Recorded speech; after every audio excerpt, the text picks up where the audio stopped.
qaab dhismeedka waxbarashada baa isbedelay si loo tayeeyo waxbarashada.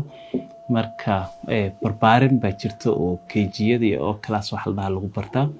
waxaa kaloo jira barnaamij kale oo isna dugsiyada hoose dhexe la dhaho koowaad ilaa lixaad, dugsi dhexe jira, dugsi sare. marka dugsigii dhexe si ardayga aqoontiisa inuu leeyahay loo hubiyo waa loogu baahday in imtixaan laga qaado. marka waa wareegaas ardayga markuu dhameeyo wareega kale intuu soo gudbin arday tayadooda la xaqiijiyay in ay xagga ka gudbaan. marka ardaydii iska socon jirtay dugsi sare bas uun tegi jirtay, arday tayadooda dhexda lagu soo hubiyay inay noqoto waa loogu baahday.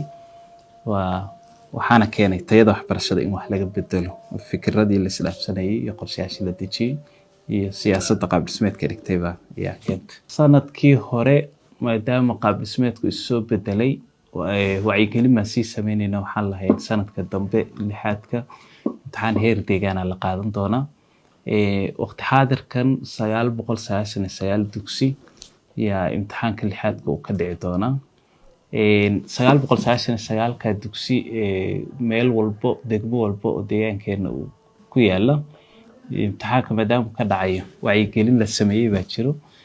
sidoo kale kooxo hadda aan u kala diray gobol walba jiro laba xubnooda. marka kooxahaas diyaargarow xoogan bay sii sameynayaan. waxaa imtixaanka lixaadka iyo sideedaadka iyo 12aadka, lixaad iyo sideedaad waa heer deegaan baa lagu saxayay. labada imtixaan digitalization wax la dhahaa baan ku yara kabnay hadda. marka laga soo bilaabo diiwaangelintii ardayda foomka markay buuxinayeen, imtixaanka markay galayaan answer sheet-ka isticmaali doonaa, sida hadhow loo saxayo, natiijadooda sida loo shaacinayo, waxyaabahaas oo dhan waxay noqon doonaan wax nidaam digital lagu kabay oo uu sixi doono. marka answer sheet-ka yara cusub ku cusboonaan doono. answer sheet-ka warqadda maadaama mashiin uu saxayo ardayda in lagu wacyigeliyo, lagu sii tababaro, hawl hadda socoto weeye oo shaqadeedana socoto. marka wayna ka soo bixi doonaan hadduu Ilaahay dhaho. marka arday si fiican wax u soo bartay baana ka bixi doono.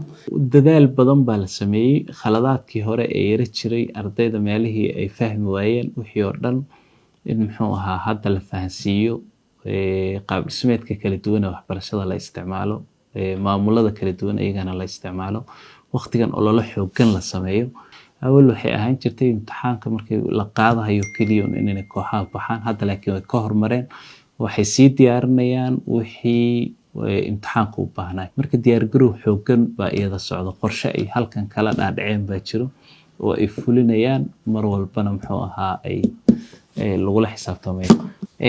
ardaygu hadduu imtixaan ku dhaco oo ma waayo wuxuu xaq u leeyahay inuu ku celiyo sanadka xigo.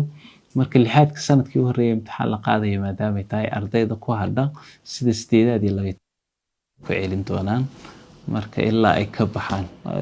sida exit exam-ka oo kale imtixaanaadka lagaga baxo 3 jeer waa fursad ardayga la siin. 3 jeer haddii uu ku dhaco waa ku celcelin karaa ilaa uu ka baasayo way ka dhigan tahay. marka fursad labaad way haystaan iyo saddexaad ba hadday u baahdaan. ardayda waxaan kula dardaarmayaa maamulkooda iyo waalidkooduba in ay fahansiiyaan answer sheet-ka sida looga shaqeynayo marka u horeyso. waa la tusi doonaa laakiin fahan inay u yeeshaan. in maadooyinka imtixaanka ay ku qaadanayaan ay qorshe ka sameeyaan. maadooyinka ay ugu adag yihiin in soo kala horreysiistaan.